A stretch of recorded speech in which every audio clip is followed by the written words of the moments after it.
მოგესალმებით. ეს არის გადაცემა ჩემოდანი. მე ვარ თამრი გერმანიიდან. შევიხარ. მოგესალმებით, მე ვარ თეაკო კანადიდან. ასეთი შეგრძნება მაქვს ჩვენი ხმები დღეს ერთმანეთში, ანუ კარგად ეთანხმებიან ერთმანეთს. იმიტომ შენ ცოტა უფრო დაბალი ტემბრი გაქვს. მე და ცოტა ხრიწინა. ცოტა ხრიწინა ხმა გაქვს. მე უფრო მაღალი ტემბრი მაქვს და ამ ტემბრს იმდენად ხრიწინი არ აქვს. და ახლა დღეს ისეთ საშინელი ალერგია მაქვს, გამარჯობათ. გამარჯობათ, ამა. პახმელიაზე ვარ. პახმელიას ქართულად რა ქვია? არ დამესხას თავზე. ნაბახუსევზე ვარ. არა, მაგრამ ვინც მე მგონი პახმელია უფრო ისეთი არა. აუ, ხაში. აუ, ხაში. ვარს ხაში? არა. მიჭამიაოდეს მე.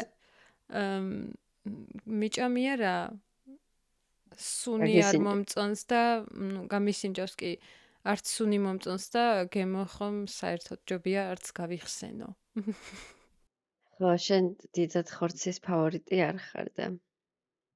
არა, წვენი ხომ მაინც წვენს ხომ უნდა ჰქონდეს რაღაც გემო, იმიტომ რომ მაგალითად ქათმის ბულიონი დიდი სიამოვნებით მივირთმევ. ხო, ხაში ცოტა სპეციფიკურია. ნივრით. მაგრამ მე გამისინჯავს. და როგორია? და მიჭამია კიდეც, იმიტომ რომ ბაბუა ჩემი იყო ძალიან დიდი მოყვარული ხაშის და მახსოვს სახლში ზოგჯერ სახლშიც ამზადებდა თვითონ და ესეც ძალიან დიდი რიტუალი იყო მისთვის და მე მომწონდა. ანუ შენ პახმელიაზე ხაში უნდა მოგართვათ. გავითვალისწინებთ. გამოვუშვით. აუცილებლად გავითვალისწინებთ.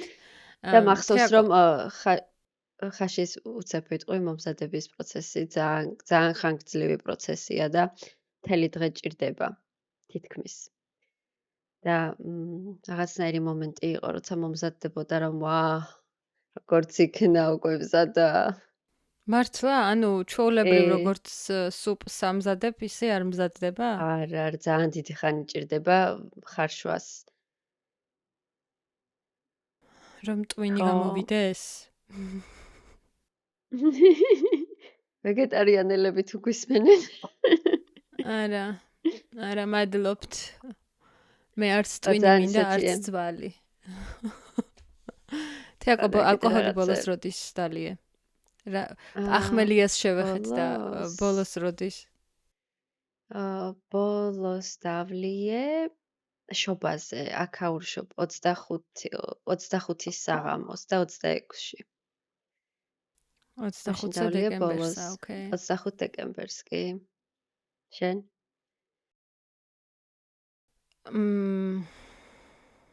სიმართლე გითხრა არ მახსოვს.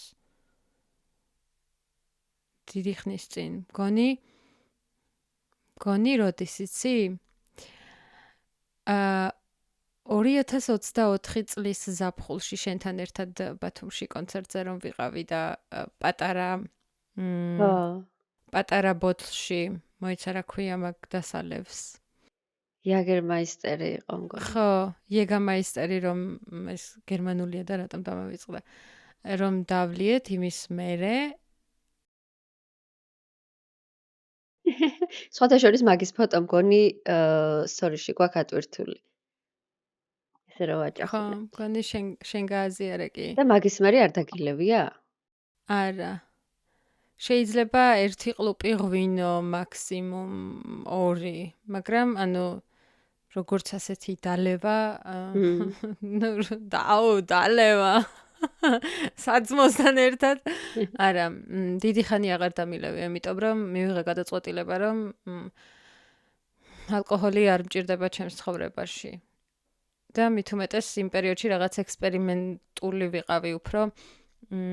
თუნდაც სადმე კლუბში თუ წავიდოდი, ექსპერიმენტს ვატარებდი, ანუ ლუდის გარეშე თუ შევძლებდი გართობას, ანუ ალკოჰოლის გარეშე თუ შევძლებდი გართობას. და სხვათა შორის ბევრად უფრო სასიამოვნო იყო ყოველთვის ან ცეკვაც და მუსიკასაც სულ სხვანაირად შევიგრძნობდი, ვიდრე 2 ბოთლი ლუდი რომ მქონდა დალეული. და თან ამასთან ერთად რავი, ბევრ კვლევის შედეგებს ვკითხულობდი იმ პერიოდში და ბოლოს მივიღე გადაწყვეტილება, რომ ჩემი ტვინი მინდა იყოს თავისუფალი ყველანაირი შრამისგან. და სხვათა შორის ბოლოს მოისმინე, მოიცა რა მოვისმინე. ახლა 2026 წელს ალკოჰოლი, ანუ ბაზარზე ალკოჰოლი რომ ახალად შემოვიდეს, ხომ არის სანამ ახალი პროდუქტი ბაზარზე შემოვა, პირველ რიგში ამოწმებენ რამდენად საზიანოა ჩვენი ჯანმრთელობისთვის, რა სარგებლობა მოაქვს, თუ არ მოაქვს სარგებლობა, რა ზიანი მოაქვს და ასე შემდეგ. 2026 წელს, ან თუნდაც 2025-ში რომ ყოფილიყო, ალკოჰოლი ახლა დღეს რომ გამოეგონა ადამიანს, წელიწადში მხოლოდ 1 ჭიქა ღვინის დალევის უფლება გვექნებოდა. ვაუ. ნუ იმდენად საზიანოა, ხო? წარმოიდგინე და ქართულ სუფრაზე ლიტრა, 5 ლიტრიანი ბოთლებით რომ ანუ რანაირად. კი, რა თქმა უნდა საზიანოა და ცუდ ზეგავლენაც ახდენს და თან მით უმეტეს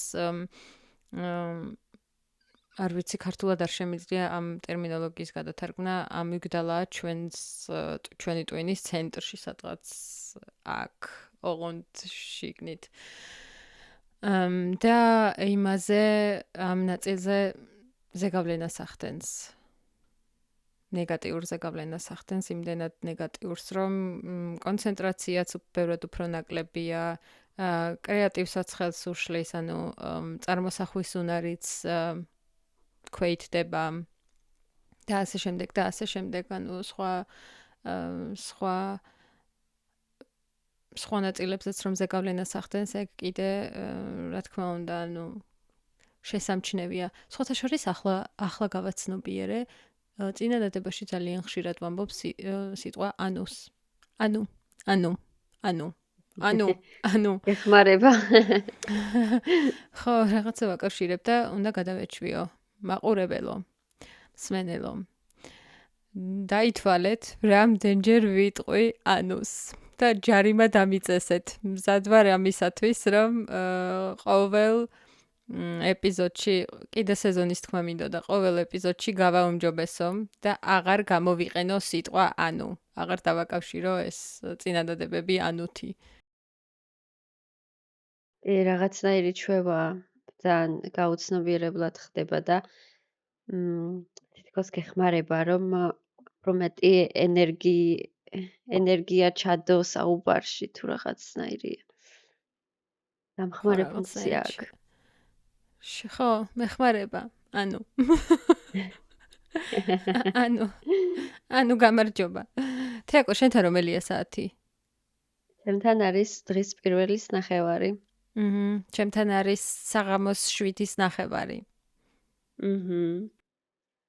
აი ესეთი დროის სხვაობით ვართ თქვენთან ჩართული. ხო, და საქართველოში არის საღამოს 10-ის ნახევარი. საინტერესოა. დროის სასწაულია. მე მინდა კითხო ერთი რაღაც. მკითხე. როგორი იყო შენი მშვილდის გაკვეთილი? ალბათ, კარგი რომ მკითხე, იმიტომ რომ ჩემი ხელი ჩანს და ვიღაც რამეს იფიქრებდა. აი. როგორი იყო? ცოტა მინდა. ანუ ძალიან პროდუქტიული ყოფილი. აი, როგორი იყო. ძალიან ო მტკივნეული, სხვათა შორის ძალიან მტკივნეული იყო. ეს პროცესი იყო ძალიან მტკივნეული. იმიტომ რომ დასაწყისში შემხვდა პატარა დამცავი, ანუ ხელზე დამცავი გიკეთია და პატარა დამცავი შემხვდა, რის გამოც ყოველი არ ვიცი ამას რა ქვია, დაჭიმვის დროს, ანუ მომზადების დროს, როდესაც გავუშვებდი ხელს, ეს ძაფი პირდაპირ ეხებოდა ჩემს ხელს და შესაბამისად გამოიყურება ჩემი ხელი ძალიან კრეატიულად, არტულად 1 2 3 4 სხვადასხვა ადგილას მაქვს დაზიანება. ივა სიმართლე გითხრათ, დღეს აღარ მტკივა. ცოტა თუ ვეხები კი, ეს 3 არა, მაგრამ ეს ძალიან მტკივა. და მერე უკვე გამოცვალე, მერე შემიცვალეს და მთელი ხელი დავფარე ტყავით. მანამდე სულ სხვა რაღაც მქონდა, პატარა იყო უფრო.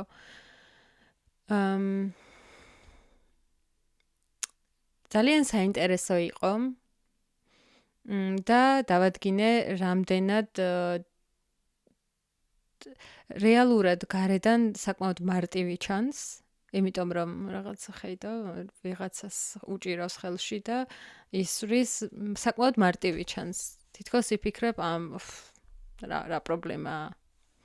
ამას ყველა შეძლებს.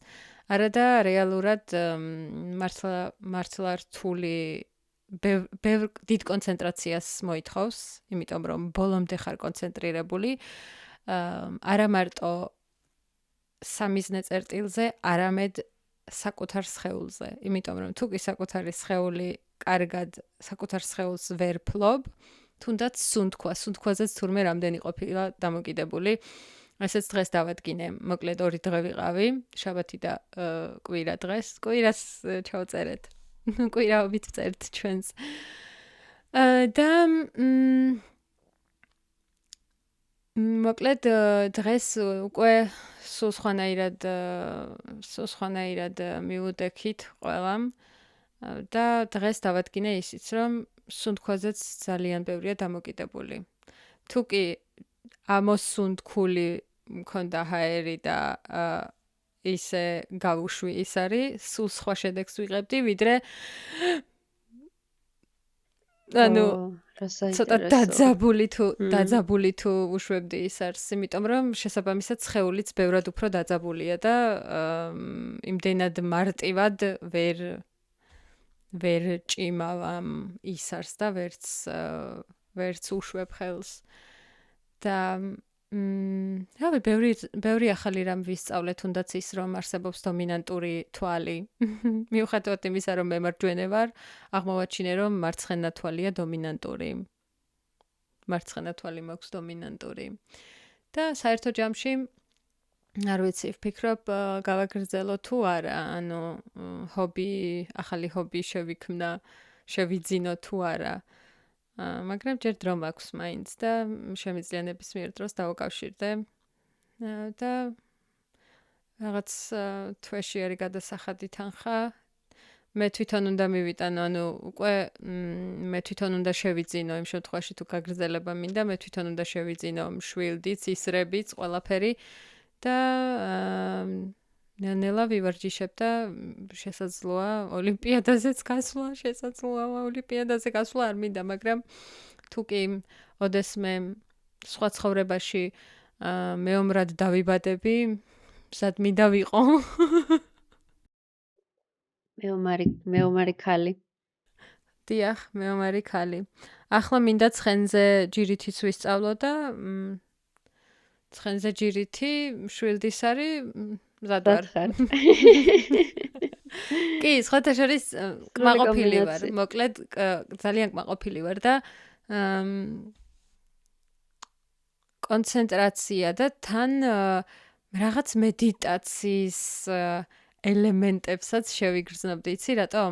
ბოლომდე ხარ იმ შენს მიზანზე კონცენტრირებული და ისარზე და ყველაფერი შენს ირგვლივ გავიწყდება. და ეს ერთ რაღაცაზე კონცენტრირებაც სწორედ მედიტაციის ნაწილია. როგორც სუნთქვაზე კონცენტრირდები მედიტაციის დროს, ისევე კონცენტრირდები შენ სამიზნე წერტილზე და შენ სისარზე, ხელზე, სხეულზე, როგორ გიჭირავს ის არის, როგორ დაჭიმავ, როგორ გაუშვებ, ანუ გაშვების პროცესიც და ყველაფერი მოკლედ. რავი, ვისაც აინტერესებს, ვურჩევ ყველას, რომ სცადოს მაინც. ძალიან შენ მიხარია. შენ გავიგე, რომ აღმოაჩინე საინტერესო ადგილი შენთან ახლოს სტორებში გაგვიზიარე. იმედი მაქვს მოეწონა ჩვენს გამომწერებსაც. ძალიან ლამაზი ადგილია და მიხარია რომ აღმოვაჩინე, იმიტომ რომ სრულიად მოწყვეტილია გარე სამყაროს და რეალობას იმ მხრივ, რომ ჯერ კიდევ ყველაფერი იღვიძებს გარეთ და იქ ყველაფერი ყვავის და ყვავილების სურნელი ტრიალებს და ამწვანებულია და ძალიან ლამაზი სანახავია და თან ისეთი სივრცეა, ანუ შეგიძლია დაჯდე და ისვენო წიგნი წაიკითხო, ანი მეცადინო, დამშვიდი და წყნარი. და თუ ნახავდით სტორებში, ერთი მხრიდან ბიბლიოთეკა აქვს, მეორე მხრიდან საგამოფენო გალერეა. და ისეთი ძალიან რაღაცნაირი სივრცეა. თითქოს დრო ჩერდება იქ რომ შედიხარ. და მომწონს და ბიბლიოთეკას რაც შეეხება, მსგავსი ბიბლიოთეკა აქვს ყველა სამეზობლოს. ანუ აქ უბნების მიხედვით არის სამეზობლოები დაყოფილი და ყველა სამეზობლოს აქვს თავისი პარკი, თავისი ბიბლიოთეკა, მსგავსი მოსასვენებელი ადგილი, თუმცა ეს ორანჟერია არის ერთი მხოლოდ ჩვენ ქალაქში და ჩემ სამეზობლოშია და მაგ მხრივ ძალიან გამიმართლა. და ბიბლიოთეკაში ანუ ყველანაირი პირობა იმისთვის, რომ შენ თუ გინდა დილიდან საღამომდე იყო და იმეცადინო, ან იქვე აიღო წიგნი წაიკითხო, ან ჩვეულებრივად ისე მოიწყო გარემო, რომ ძალიან კომფორტულად იგრძნო თავი სამუშაოდ და ძალიან სასიამოვნოა მსგავსი რაღაცეები და თან ბევრი როცა არის, იმიტომ რომ ადრე როცა სხვა სამეზობლოში ვცხოვრობდი, იქ მქონდა ძალიან ლამაზი ბიბლიოთეკა და მახსოვს მაშინ როცა გადმოვდიოდი, მიჭირდა იმ ადგილის დატოვება, იმიტომ რომ მსგავსი რაღაცა საყვარელი ადგილები მქონდა აღმოჩენილი და ამ მხრივ ძალიან უწყობს ხელს ადაპტირებას, თუნდაც საცხოვრებელი ადგილის შეცვლის დროს, ის რომ ყველა უბანში შეიძლება იგივე რაღაც ნახო და შენი საყვარელი ადგილი გქონდეს. და მიხარია რომ ახლა აქაც მექნება უკვე. სხვათა შორის ახლა ვფიქრობდი ბიბლიოთეკა რადგან ახსენე, აქ ჩვენთანაც გერმანიაშიც ბიბლიოთეკას დიდი ადგილი უჭირავს. დიდი ადგილი უჭირავს არა მარტო სტუდენტების ცხოვრებაში, არამედ ზოგადად ნებისმიერის ცხოვრებაში, თუნდაც უბრალოდ გაზეთის მკითხველი იყო. გაზეთის მკითხველიც კი ბიბლიოთეკაში ყოველთვის, ანუ ყველა მიცის სად არის გაზეთები, ყველა მიცის სად არის სტუდენტების წიგნები, ყველა მიცის ანუ ბიბლიოთეკაში ვინც ძირითადად დროს ატარებს. და თითქოს სხვადასხვა კუთხეებია.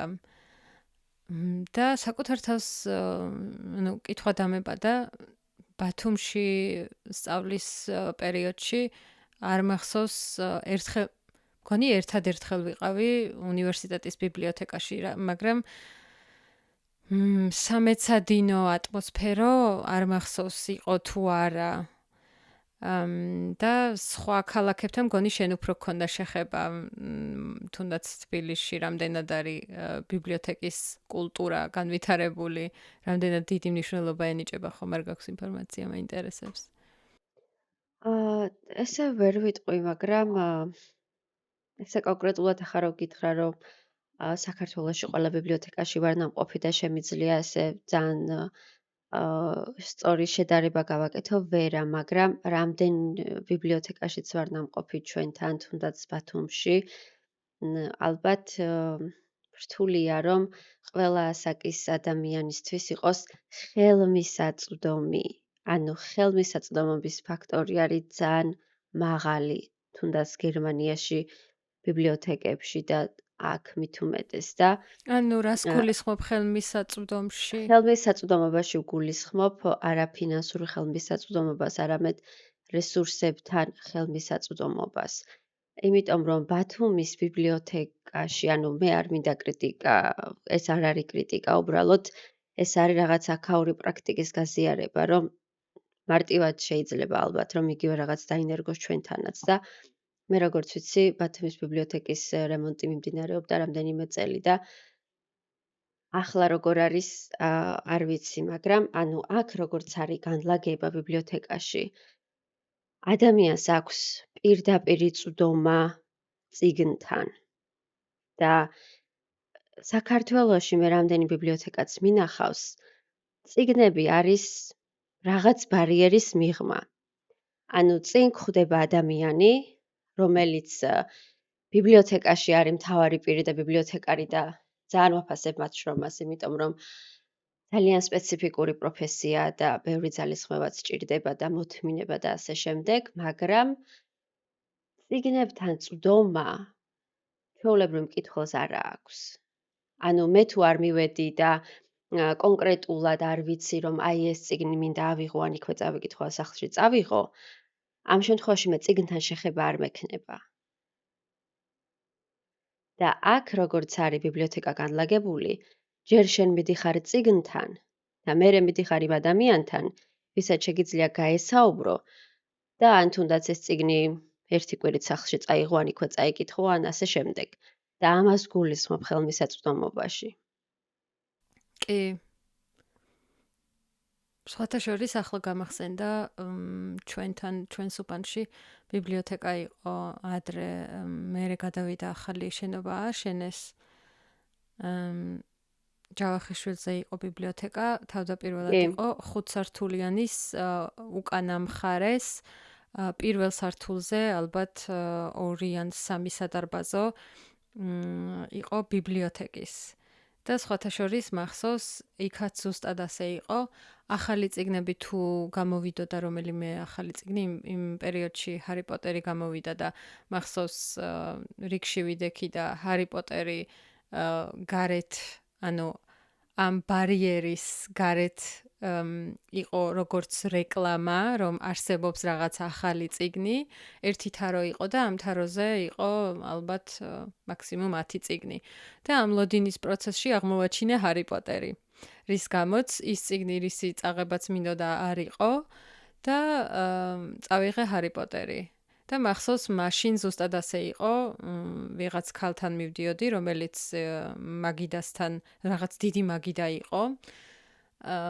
და აქ მაგიდასთან ისხდნენ 2 ან 3 ქალი მგონი, ძირითადად 2 მახსოვს, ზოგჯერ უფრო მეტიც არა 2 იყო, კი 2 ქალი იყო. და კითხავდი თუ გაქვთ ვიქტორ ჰიუგოს პარიზის ღვთისმშობლის ტაძარი? კი, როგორ არა, გამოვიტან. და მე ველოდებოდი გამოიტანდა წიგნს და მართალი ხარ. ანუ თითქოს ვიღაც წიგნებს აკონტროლებს, არა და ასე მგონია რომ ეს რაღაც ძველის გადმონაშთია, რაღაც ძველიდან გადმონაშთი პატერნია, რომელიც ჯერ კიდევ შენარჩუნებულია და არ შეცვლილა. რატომღაც ვიფიქრე რომ შეიძლება შეცვლილი ყოფილიყო, იმიტომ რამდენი წელია არ ყოფილვარ მე მაქაურ ბიბლიოთეკაში და ახლა შენ რადგან ამბობ მაგას, სამწუხაროა, იმიტომ რომ როდესაც თავისუფლად წვდომა გაქვს წიგნებთან, მე მაგალითად რამდენი საინტერესო წიგნი აღმომიჩენია, იმიტომ რომ უცებ რაღაც საინტერესო, ანუ იმ მომენტში, იმ პერიოდში ჩემთვის სასურველი წინადადება ეწერა წიგნის გარე ყდაზე. და ამიტომ დავინტერესდი, გადავშალე წიგნი, გადავფურცლე და აღმოვაჩინე რომ ამ წიგნის წაკითხვა მინდოდა და წამომიღია სახლში. ანუ გეთანხმები და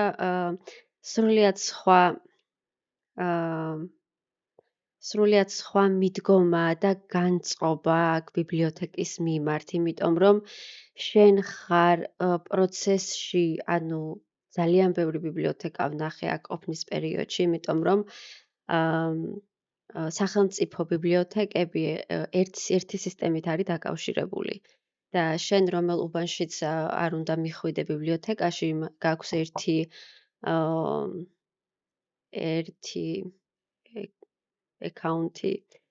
აკაუნთი, რომლითაც შეგიძლია კონდეს წვდომა ყველა ბიბლიოთეკასთან. და თუ ერთი გვერდი. ხო, გვერდი ან რაღაც მომხმარებლის მომხმარებლის გვერდი. პროფილი, ხო, მომხმარებლის გვერდი. და ამ მომხმარებლის გვერდით შეგიძლია კონდეს წვდომა ქალაქში არსებულ ყველა ბიბლიოთეკასთან. და ანუ შენ ხარ ადამიანი, ვინც წყვეტს შენი ინტერესის მიხედვით, დღის განწყობის მიხედვით, რა გინდა რომ წაიკითხო. და არა მხოლოდ კითხვასთან, არამედ აი შენი რესურსებით რომ მიხვიდე ყველა ბიბლიოთეკაში გაქვს იმის სივრცე, რომ დაჯდე და კომფორტულად იმეცადინო და ამ მინიმალურ კომფორტში გულისხმობ, თუნდაც ყველა მაგიდასთან, რომელმა გიდასთანაც არ უნდა დაჯდე, ან აირჩიო შენ სამეცადინო სივრცეთ, ყველა მაგიდასთან გექნება ელემენტარულად წვდომა იმასთან, რომ შენი ლეპტოპი ან აიპედი, ან რითაც მესული ხარ რომ იმეცადინო, ეს შეერთებული კონდეს დენის წყაროსთან და დამუხტო და იმის ძებნა არ გიწევს, რომ ვაიმე კომპიუტერი დამიჯდა და უკვე სახლში უნდა წავიდე, იმიტომ რომ ძალიან მოუხერხებელ ადგილასაა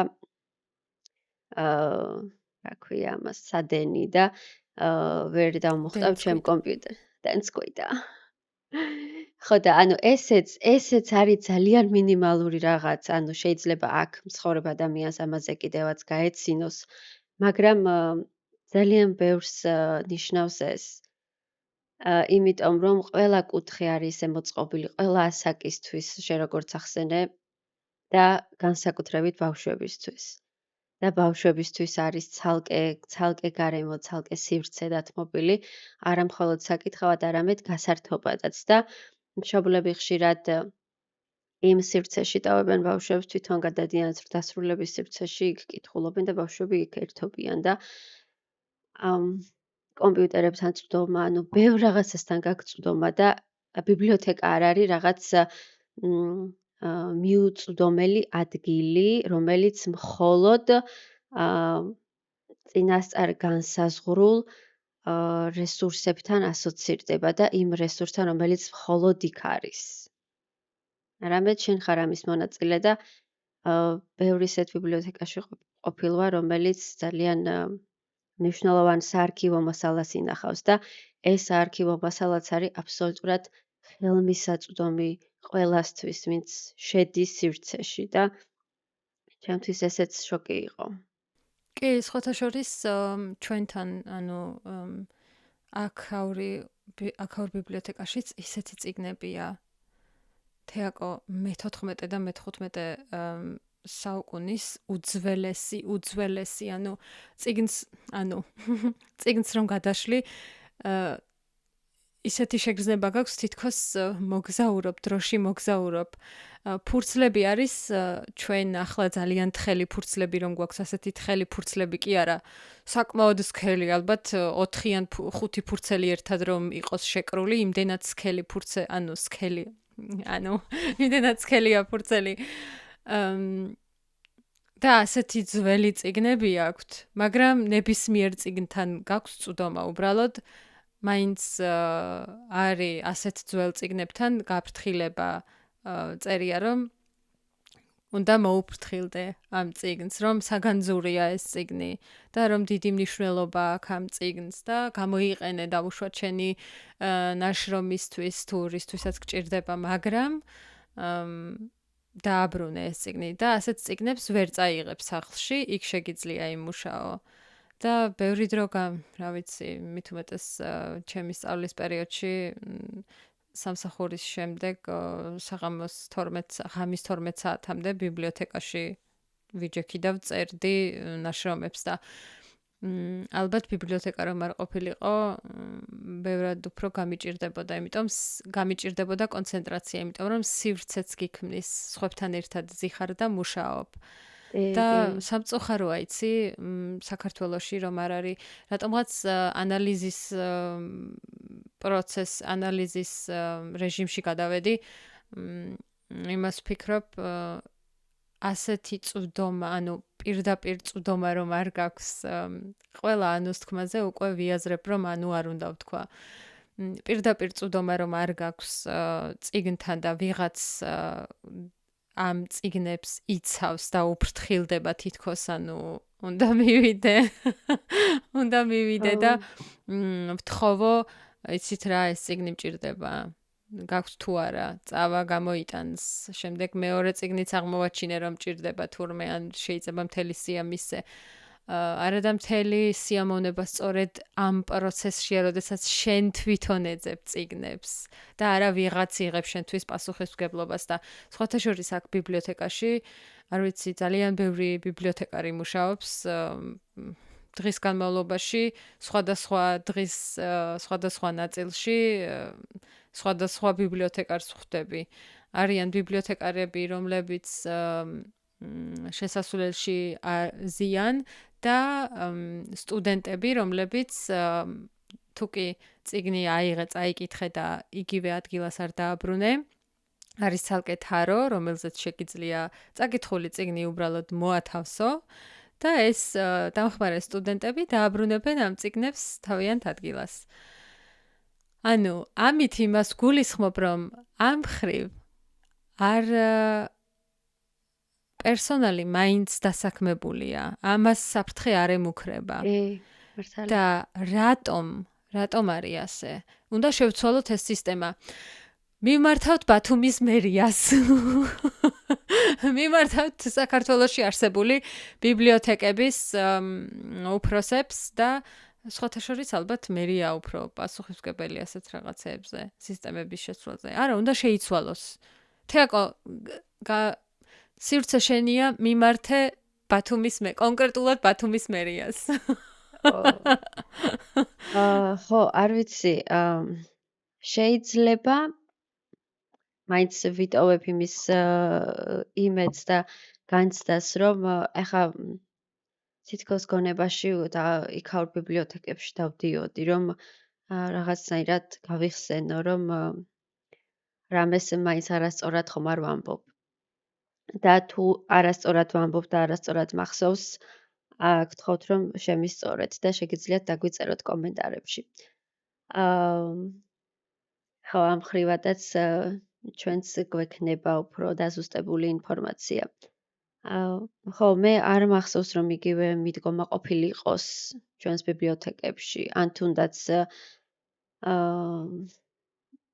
აი ეს კომფორტი, რაც მკითხველს უნდა კონდეს, ანუ მკითხველის არის ბიბლიოთეკა და შეიძლება უბრალოდ მივიდე და დავუჯდე და არც არაფერი წავიკითხო და უბრალოდ იმ გარემოში მინდოდეს ყოფნა და ამის თავისუფლება რომ გაქვს და არავინ არ გეკითხება დღეს შენაგრისთვის მოხვედი. და გაქვს იმის განცდა, რომ შეიძლება უბრალოდ გჭირდება, რომ ინსპირირებული იყო იმ ადამიანებისგან, ვინც იქ არის და მუშაობს და რაღაც გამორთვა გჭირდება შენი სამუშაო სივრციდან. და ამ ხრივ შეიძლება მიიღო რაღაც ეს დახმარება, რომ სოციალურ გარემოში იყო. და ვიმედოვნებ, რომ ამ ხრივ აქტიური გახდება, ანუ ბიბლიოთეკა მხოლოდ იმ ადამიანებისთვის კი არ იქნება, ვინც მხატვრული ლიტერატურის ძალიან აქტიური მკითხველია და მე ვიცი, რომ არის და ბევრ ასეთ ახალგაზრდას ვიცნობ, ვინც ძალიან ბევრ წიგნს კითხულობს და მიხარია და ამის მომხრე ვიყავი ყოველთვის და ვცდილობდი, რომ ამისთვის ხელი შემეწყო. მაგრამ ბიბლიოთეკა უნდა იყოს ყველასთვის, თუნდაც ხნიერი ადამიანებისთვის. იმიტომ რომ ეს არის უბრალოდ მოსვენების სივრცე, რაღაც სხვა გარემოში თავის აღმოჩენის სივრცე და მე იმედი მაქვს, რომ ამ ხრივ გავუწევთ პოპულარიზებას, რომ ბიბლიოთეკის სივრცე არის ყველა ადამიანისთვის, ბავშვისთვის, თუნდაც იმისთვის, ვინც ჯერ კიდევ არ იცის კითხვა. და აი ეს უფრო ხელმისაწვდომი გარემო რომ გქონდეს და უფრო ღია რომ იყოს იმისთვის, რომ აი მხოლოდ და მხოლოდ სტუდენტს და ლიტერატურის მოყვარულს კი არ ვეპატიჟებით, არამედ ეს ყველასთვის ღია სივრცეა და ეს ატმოსფერო მინდა რომ გქონდეს და ალბათ ნელ-ნელა არის კიდევაც, იმიტომ რომ მე მახსოვს ბევრი ღონისძიებაც იმართებოდა ბიბლიოთეკაში და რამდენიმეზე ნამყოფი ვარ კიდევაც და არის ძალიან კარგი სივრცეები და ხო, ალბათ ნელ-ნელა აქეთ წავალთ, იმიტომ რომ ახალი თაობაც უკვე იმას ითხოვს, რომ უფრო მეტი შესაძლებლობები გქონდეთ ამ მხრივ. რატომღაც მე ეჭვება რომ ახალი თაობისთვის მნიშვნელოვანი იყოს ეგ, იმიტომ რომ ახალი თაობა არ ვიცი, არ მინდა წინასწარ ვთქვა რამე მსგავსი, მაგრამ ახალი თაობა ძირითადად არის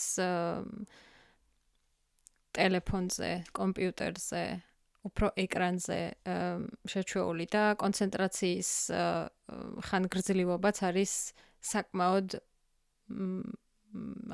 მოკლე. თუნდაც ნებისმიერი ვიდეოები, რომლებიც შეგიძლია წამში გადასკროლო და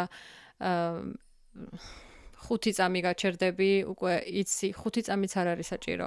პირველი 2 წამის განმავლობაში უკვე იცი გაინტერესებს ვიდეო. ყველა შემთხვევაში არა, მაგრამ ძირითადად უმეტესობა პირველი 2 წამის განმავლობაში იღებს გადაწყვეტილებას გადასკროლოს თუ არა. და ასე მგონია რომ თუ ეს უკვე არ არის შექმნილი ეს სივრცე, არ მგონია რატომღაც მეეჭვება ახალი თაობისთვის ამდენად მიმზიდველი იყოს. იმიტომ ვფიქრობ, რადგან ეკრანს ამდენად დიდი მნიშვნელობა აქვს, ეს სივრცე უკვე უნდა არსებობდეს, რომ ახალი თაობისთვის შესამჩნევი იყოს. ანუ არსებობს სხვა რეალობაც გარდა ეკრანისა და სკროლვისა, რომ ამ სივრცეში შეძლოს თუნდაც საკუთარი თავის აღმოჩენა. იმიტომ თუ ეს სივრცე არ არსებობს ამდენად სასიამოვნო გარემო არ არის, მეეჭვება ახალმა თაობამ თავისით მიიღოს გადაწყვეტილება, რომ თურმე ასეთი რაღაც უფრო სასიამოვნო შეიძლება იყოს, ისევე როგორც ჩვენი ასაკის ჩვენი თაობა ძირითად დროს ეზოში ატარებდა და ახლანდელი თაობა ძალიან იშვიათად ნახავ ბავშვებს ეზოში, რომლებიც რაღაც სისულელეებს აკეთებენ. და ბავშვური იდეებით არიან აღწაცებული, იმიტომ რომ რაღაც ახალი აღმოაჩინეს, ახალი ბორბალი გამოიგონეს დაუშვათ. და ამიტომ მიჭირს ამაზე ასე დადებითად ვიყო განწყობილი, ანუ პოზიტიურად ვიყო განწყობილი. თუმცა ვფიქრობ, რომ მაინც დიდ ზეგავლენას ახდენს ისევ განათლების სისტემა. იმიტომ რომ ესეც შემეცნების სივრცეა და ზრდის განვითარების სივრცეა და შენ რაც ახსენე, ის რომ ყველასთვის ასაკის განურჩევლად ასაკისა თუ ინტერესისა ყველასთვის უნდა იყოს სასიამოვნო სივრცე და თუ მაგალითად მე არ ვარ იმ მომენტში წიგნით დაინტერესებული და უბრალოდ მინდა რომ ისეთ სივრცეში ვიყო, სადაც შემეძლება თუნდაც საათნახევრის განმავლობაში ლეპტოპით მუშაობა, ამანაც ხელი შემიწყოს, რომ იქ მივიდე და ვიღაცეებთან ერთად შემეძლოს მუშაობა. სულ ერთია, შეიძლება ვიღაცეები უბრალოდ წიგნს კითხულობენ, ან წიგნებს არჩევენ სახლში წასაღებად, მაგრამ ვიცი რომ არსებობს სივრცე, სადაც შემიძლია უფასოდ მისვლა და ამ სივრცის გამოყენება. მართალი ხარ და ეგ უნდა მეთქვა მეც, რომ ჩვენზე ახლა უფრო პატარა თაობა უფრო მეტად არის ეკრანზე დამოკიდებული. მაგრამ სწორედ ის, რომ აი შეგიძლია მე ძალიან ბევრ სკოლის მოსწავლეს ვხედავ ბიბლიოთეკებში, რომლებიც ჯგუფებად არიან შეკრებილები და ისე მეცადინეობენ და ვიღაცას ლეპტოპი აქვს, ვიღაცას ფურცელზე აქვს დაკონსპექტებული სასწავლო მასალა თუ რაც იქნება და ვიღაც iPad-ში მუშაობს. ანუ რესურსები საიდან მივიღებთ, ესეც კი განსხვავებული შეიძლება იყოს, მაგრამ იმ გარემოში ყოფნა მაინც სხვანაირ პროდუქტიულობას გაძლევს და სხვანაირად მოტივაციას გიჩენს. რომ იმეცადინო და თან იმის შანსი რომ გაქვს, რომ შენ მეგობრებთან ერთად იმეცადინო და ამისთვის კიდე ცალკე სივრცე გაქვს, რომ სხვა არ შეაწუხო, იმიტომ რომ ბევრი ხართ და თქვენთვისაც გქონდეთ კონცენტრირების საშუალება და ამას ვამბობ, რომ ეს სხვადასხვანაირი ტიპის სივრცეების არსებობა, რომ მე მარტო ვიმეცადინებთ თუ ჩემ მეგობრებთან ერთად ვიმეცადინებ, ამის შანსიც თუ მაქვს, ეს კიდევ უფრო მეტად ზრდის იმის შესაძლებლობას, რომ მოვიდე, ანუ სივრცე გამოვიყენო. და არ ვიცი, ალბათ არის მსგავსი რა წიგნი რაღაცეები ან წაგიკითხავს იქნება. ბოლოს?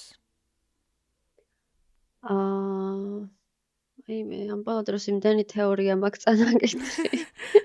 მხატვრული ლიტერატურა რა წავიკითხე, მართლა აღარ მახსოვს. ახლა რასაც ვკითხულობ, რასაც ვამუშავებ, ჩემი ნაშრომისთვის არის მიშელ ფუკოს Discipline and Punish.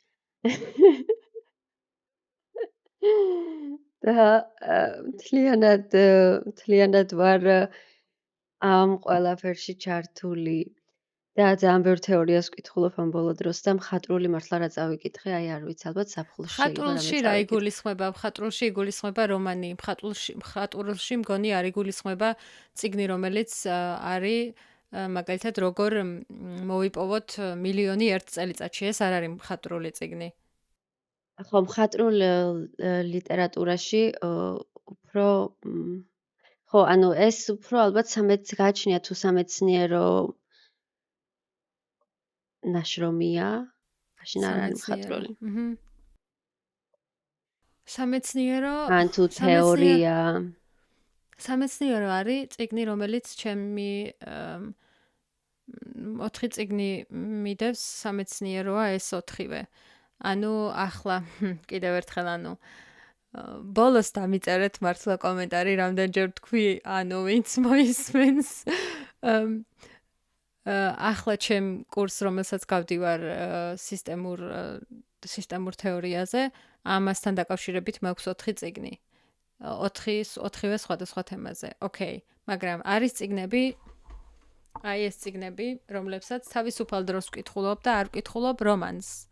იმიტომ რომ რომანის შეიძლება რომანი არ იყოს, შეიძლება იყოს ფენტეზის ჟანრიდან, მაგრამ არ იყოს თეორია და სამეცნიერო. ანუ მხატვრულ ლიტერატურაში ანუ ეს წიგნები მაგალითად რომელიც მასწავლის, რომელიც ურთიერთობებზე აქვს დაწერილი ფსიქოლოგს წიგნი, ეს სამეცნიეროში შედის?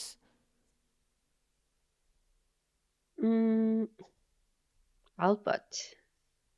ეს უნდა დავადგინოთ, დავადგინოთ ეგეც. დავადგინოთ. კითხოთ ჩვენს ჩავატაროთ გამოკითხვა. სხვათა შორის იდეაა ჩავატაროთ გამოკითხვა, რა შედის სამეცნიეროში და რა შედის მხატვრულ ლიტერატურაში. კი ბატონო. ეს პროცესი მით უმეტეს თეზისის წერის დროს წარმატებებს გისურვებთ თეაკო, იმიტომ რომ ბევრი თეორიის წაკითხვა მოგიწევს. შეიძლება სრულიად წიგნის წაკითხვა არა, მაგრამ წიგნიდან 2 ან 3 თავის წაკითხვა მაინც. ამისთვის ვიმეცადინე უკვე 1 წელი და ნახევარი და სხვათა შორის თეორიის კითხვა სიამოვნებას მანიჭებს, მომწონს. ალბათ იმიტომაც ავირჩიე სოციოლოგია და იმიტომაც ვარ ამ ამბებით დაკავებული, რომ მომწონს ეს პროცესი, არ არის ჩემთვის მოსაბეზრებელი თეორიის კითხვა და ბევრ საინტერესო რაღაცას აღმოვაჩენ და მე ეს ერთმანეთთან დაკავშირება და ასე შემდეგ ძალიან სასიამოვნოა. თუმცა გააჩნია ვის კითხულობ. ვიცით ალბათ რომ და ალბათ ფუკო არც ისე ხო, რა ენაზე, არც ისე მარტივი საკითხავია და ძალიან კონცენტრირებული უნდა იყო და გონება უნდა გქონდეს მთლიანად ღია, ანუ ყველანაირი სივრცე უნდა იყოს ღიად გახსნილი, რომ მიიღო და თან გაიგო, ანუ მარტო კითხვაც ხომ არ არის, თან გაიგო. აზია. საუბარი. და მერე ის რომ ეს კიდე შენ ამბებში გამოიყენო, ამიტომ კი, სხვათა შორის აა პირველ კურსზე მქონდა პირველი თემა რაც შემხვდა იყო კანტის აღზრდის ტერმინის განხილვა, რომელზეც დავწერე 15 გვერდიანი, არ მახსოვს 15, 12 ალბათ 12 მაქსიმუმ 15 გვერდიანი ნაშრომი და აუ კანტი, კაი რას, აუ კანტი. ქართულად რაც მქონდა, ანუ რაცთანაც მქონდა შეხება, მით უმეტეს იმდენად არ მქონია მე შეხება. და გერმანულად ამის წაკითხვა სულ სხვანაირი იყო, სულ სხვა ეფექტი ჰქონდა. და სხვათა შორის ფუკოსაც აქვს კანტზე რამდენიმე პუბლიკაცია გაკეთებული და ძალიან საინტერესოა ანუ სხვა მეცნიერის პერსპექტივა ამ განმანათლებლების პერიოდის მოაზროვნეებზე და ჩემთვის ზოგადად ძალიან საინტერესოა ის თუ რამდენად სხვანაირი პერსპექტივა არის აქ და როგორ უდგებიან ევროპულ ლიტერატურას და მეცნიერებას, აი საერთოდ განსხვავებული პერსპექტივაა და სხვანაირად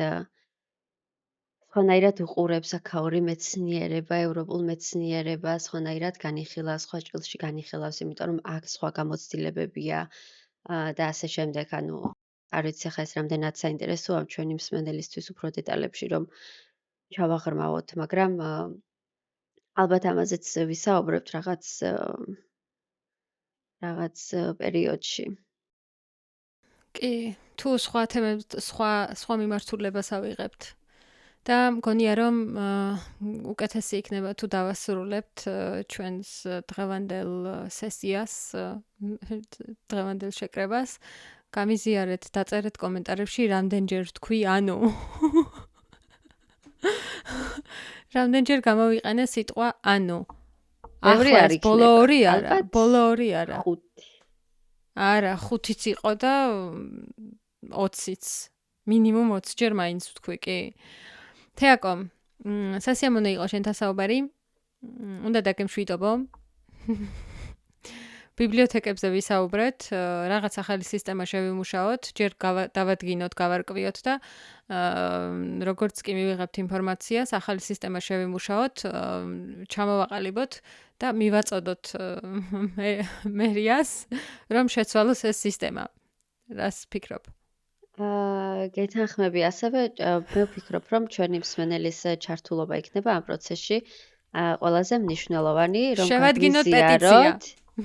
პირველ რიგში გაგვიზიაროთ თქვენი გამოცდილება, ნებისმიერი ქალაქი, რომელ ქალაქშიც ცხოვრობთ, იქედან თქვენი და ბიბლიოთეკის ურთიერთობის შესახებ. ანუ თქვენი გამოცდილება გაგვიზიაროთ, ამაზე გამოკითხვასაც გავაკეთებთ და